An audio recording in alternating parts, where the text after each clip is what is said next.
unapokwenda kupata breakfast au lunch, usisign out kwenye kompyuta yako, kwani kufanya hivyo kutasababisha taarifa zako muhimu ulizokuwa unazifanyia kazi kwenye program mbalimbali za kompyuta kupotea kama hukuzisevu, pia na faili zako kujifunga automatiki.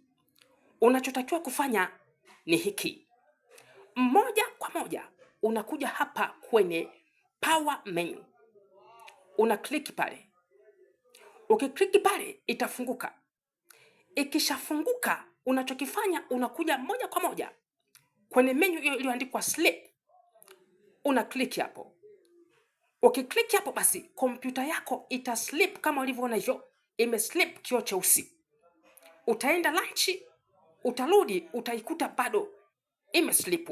Kwa kufanya hivyo, dokumenti zako zitakuwa salama, hata kazi zako ulikuwa haujasevu zitakuwa salama. Subscribe na endelea kunifollow kwa ajili ya mafunzo zaidi.